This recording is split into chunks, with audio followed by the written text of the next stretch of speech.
ਅਗਲੀ ਗੱਲ ਕਰੀਏ ਪੰਜਾਬ ਦੇ ਸਕੂਲਾਂ ਦੀ। ਪੰਜਾਬ ਦੇ ਸਕੂਲਾਂ ਦੇ ਵਿੱਚ ਵੀ ਸਹਿਮ ਦਾ ਮਾਹੌਲ ਆ, ਪਰ ਕਹਿੰਦੇ ਜਿਨ੍ਹਾਂ ਲੋਕਾਂ ਨੇ ਸਹਿਮ ਚੱਕਣਾ ਹੈ, ਜਿਨ੍ਹਾਂ ਲੋਕਾਂ ਨੇ ਸਹਿਮ ਦੇ ਨਾਲ ਸਿੱਝਣਾ ਹੈ, ਉਹ ਚੋਣਾਂ ਜਿਤਾਉਣ ਦੇ ਵਿੱਚ ਲੱਗੇ ਹੋਏ ਨੇ, ਯਾਨੀ ਕਿ ਪੰਜਾਬ ਪੁਲਿਸ ਜੀ।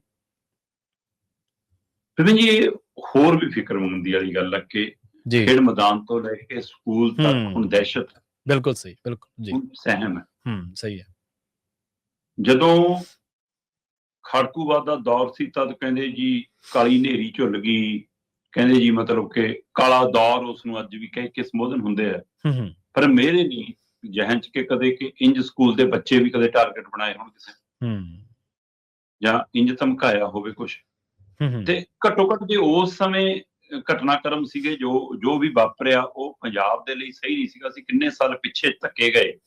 ਸਹੀ ਹੈ। ਪਰ ਤਾਂ ਵੀ ਉਹ ਕੋਈ ਮਿਸ਼ਨ ਲੈ ਕੇ ਸ਼ੁਰੂ ਹੋਏ ਸੀ, ਬਾਅਦ ਚੋਂ ਕਿੱਧਰ ਨੂੰ ਗਿਆ, ਕਿਉਂ ਗਿਆ, ਕਿੰਨੇ ਹੀ ਕਾਰਨ ਨੇ। ਏਜੰਸੀਆਂ ਆਈਆਂ, ਕੁਝ ਵਿੱਚ ਲੁੱਟਾਂ ਖੋਹ ਵਾਲੇ ਸ਼ਾਮਲ ਹੋਏ, ਕੀ ਹੋਇਆ ਕੀ ਨਹੀਂ, ਹਥਿਆਰਬੰਦ ਲੜਾਈ ਉਸ ਸਮੇਂ ਸਾਰਥਕ ਸੀ ਜਾਂ ਨਹੀਂ, ਇਹ ਬਹਿਸ ਚੱਲਦੀ ਰਹਿਣੀ ਹੈ ਜੀ। ਪਰ ਤਾਂ ਵੀ ਜਦੋਂ ਤੁਸੀਂ ਉਹਦੀ ਸ਼ੁਰੂਆਤ ਦੇਖਦੇ ਹੋ ਤਾਂ ਇੱਕ ਮਿਸ਼ਨ, ਇੱਕ ਟਾਰਗੇਟ ਸੀ।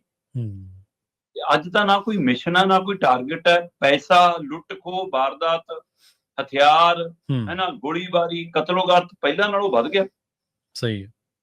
ਉਸ ਦੌਰ ਚ ਗੱਲ ਕਰਦੇ ਹਾਂ ਜਦੋਂ ਸਾਡੇ ਕੋਲ ਪੁਲਿਸ ਦੀ ਗਿਣਤੀ ਭਾਰਤ ਦੇ ਸਾਰੇ ਸੂਬਿਆਂ ਦੀ ਜਨਸੰਖਿਆ ਦੇ ਹਿਸਾਬ ਨਾਲ, ਹਰੇਕ ਸੂਬੇ ਦੀ ਜਨਸੰਖਿਆ ਦੇ ਹਿਸਾਬ ਨਾਲ ਔਸਤ ਚ ਸਭ ਨਾਲੋਂ ਵੱਧ ਸਾਡੇ ਕੋਲ। ਪੰਜਾਬ ਦੀ ਜਿੰਨੀ ਪਾਪੂਲੇਸ਼ਨ ਹੈ ਪ੍ਰਤੀ ਵਿਅਕਤੀ ਦੇ ਹਿਸਾਬ ਨਾਲ, ਜਿੰਨੀ ਪੁਲਿਸ ਹੋਰਨਾਂ ਸੂਬਿਆਂ ਕੋਲ, ਉਹਦੇ ਮੁਕਾਬਲੇ ਸਾਡੇ ਕੋਲ ਵੱਧ ਹੈ ਜੀ। ਤੇ ਅਸੀਂ ਅਜੇ ਵੀ ਕਹਿ ਰਹੇ ਹਾਂ ਨਫਰੀ ਹੋਰ ਵਧਾਉਣੀ, 1 ਲੱਖ ਤੋਂ ਪਾਰ ਕਰ ਦਿਆਂਗੇ। ਮੁੱਖ ਮੰਤਰੀ ਸਾਹਿਬ ਕਹਿੰਦੇ ਟੀਚਾ ਰੱਖ ਲਿਆ। ਪੁਲਿਸ ਵਧਾ ਕੇ ਕਰਨਾ ਕੀ ਹੈ ਜੀ? ਪੁਲਿਸ ਕਰਦੀ ਕੀ ਆ? ਤੁਹਾਡੀਆਂ ਅਫਸਰਾਂ, ਅਧਿਕਾਰੀਆਂ, ਬਾਬੂਆਂ, ਬੜਿਆਂ ਘਰਾਣਿਆਂ ਦੀਆਂ ਕਾਰਾਂ ਦੀਆਂ ਖਿੜਕੀਆਂ ਖੋਲਦੀ ਹੈ। ਸਹੀ ਹੈ। ਤੁਹਾਡੇ ਜਵਾਕ ਸਕੂਲ ਛੱਡ ਕੇ ਆਉਂਦੀ ਆ, ਤੁਹਾਡੀਆਂ ਘਰ ਵਾਲੀਆਂ ਨੂੰ ਸ਼ਾਪਿੰਗ ਕਰਾ ਕੇ ਲਿਆਉਂਦੀ ਆ, ਤੁਹਾਡੇ ਕੁੱਤੇ ਘਮਾਉਂਦੀ ਆ, ਤੁਹਾਡੇ ਗੇਟ ਤੇ ਖੜਦੀ ਆ, ਤੁਹਾਡੇ ਰਸੋਈਏ ਬਣ ਕੇ ਕੰਮ ਕਰਦੀ ਆ। ਇਹ ਕੰਮ ਹੈ ਜੀ ਪੁਲਿਸ ਦਾ। ਬਿਲਕੁਲ। ਜਾਂ ਪੁਲਿਸ ਇਹੋ ਜਿਹੀਆਂ ਘਟਨਾਵਾਂ ਦੇ ਵਿੱਚ ਤਾਂ ਪੈੜਾਂ ਨੂੰ ਇਹ ਸੁੰਘਦੀ ਫਿਰਦੀ ਰਹਿੰਦੀ ਆ। ਤੇ ਜੇ ਕਿਸੇ ਨੇ ਰੈਲੀ ਕਰਨੀ, ਕਿਸੇ ਨੇ ਧਰਨਾ ਕਰਨਾ, ਫਿਰ ਡਾਂਗਾ ਭਰਾਉਣੀਆਂ ਬਹੁਤ ਆਉਂਦੀਆਂ ਨੇ, ਫਿਰ ਕੁੱਟਮਾਰ ਕਰਨੀ ਆਉਂਦੀ ਆ।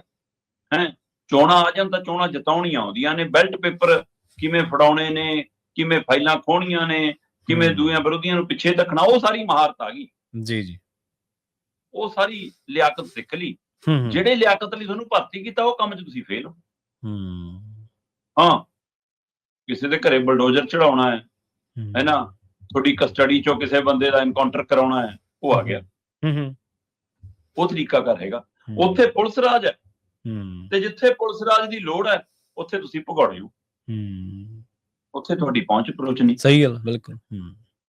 ਸੱਚਖੰਡ ਸ੍ਰੀ ਦਰਬਾਰ ਸਾਹਿਬ ਨੂੰ ਧਮਕੀਆਂ ਭਰੀਆਂ ਮੇਲ ਦਾ ਮਾਮਲਾ ਆਇਆ ਹੈ ਨਾ, ਉਹ ਕਿੰਨੀ ਗੱਲ ਉਜਾਗਰ ਹੋਈ ਜੀ। ਜੀ ਉਹ ਮਾਮਲਾ ਕੌਣ ਫੜੇ, ਕੌਣ ਸੀ ਉਹਦੇ ਮਗਰ। ਉਸ ਤੋਂ ਬਾਅਦ ਉਸੇ ਅੰਮ੍ਰਿਤਸਰ ਨਗਰੀ ਦੇ ਸਕੂਲ ਟਾਰਗੇਟ ਹੋਏ। ਇਸ ਟੈਕਨੋਲੋਜੀ ਦੇ ਯੁੱਗ 'ਚ ਤੁਹਾਨੂੰ ਇਹੀ ਨਹੀਂ ਪਤਾ ਕਿ ਕਿਹੜੇ ਸਰਵਰ ਮਤਲਬ ਉੱਥੋਂ ਮੇਲ ਆਈ ਹੈ ਜੀ। ਹਾਂਜੀ, ਬਿਲਕੁਲ ਸਹੀ ਹੈ ਨਾ, ਕਿਹੜੇ ਪੀਸੀ ਤੋਂ ਹੋਇਆ ਜੀ। ਨਹੀਂ ਤਾਂ ਹੁਣ ਤਾਂ ਕੱਲੀ ਗੱਲ ਪਤਾ ਲੱਗ ਜਾਂਦੀ ਹੈ, ਮਿੰਟ ਸਕਿੰਟ ਦੀ ਪਤਾ ਲੱਗ ਜਾਂਦੀ ਹੈ ਕਿੱਥੋਂ ਹੋ ਰਿਹਾ, ਕਿਉਂ ਨਹੀਂ ਪਤਾ।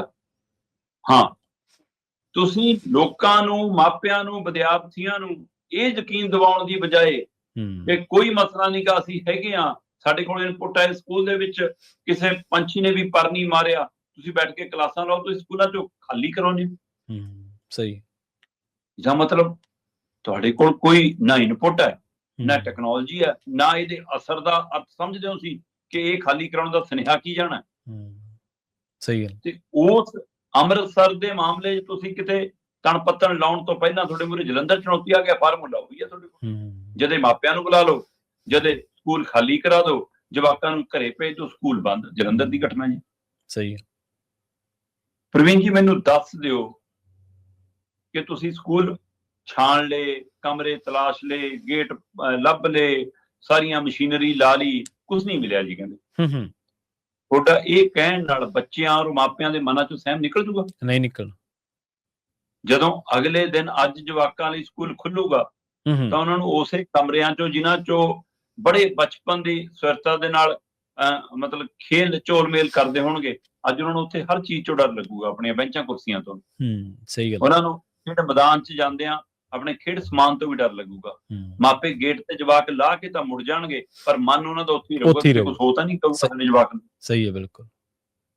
ਤੇ ਜੇ ਸਾਡਾ ਪੁਲਿਸ ਤੰਤਰ, ਸਾਡਾ ਸਿਵਲ ਪ੍ਰਸ਼ਾਸਨ, ਸਾਡੀਆਂ ਸਰਕਾਰਾਂ ਲੋਕਾਂ ਦੇ ਮਨਾਂ 'ਚ ਯਕੀਨ ਦੀ ਬਜਾਏ ਸਹਿਮ ਭਰ ਰਹੀਆਂ ਨੇ, ਤਾਂ ਜ਼ਿੰਮੇਵਾਰ ਕੌਣ ਹੈ ਜਨਾਬ? ਜੀ, ਸਰਕਾਰ ਤੁਹਾਨੂੰ ਬਣਾਇਆ।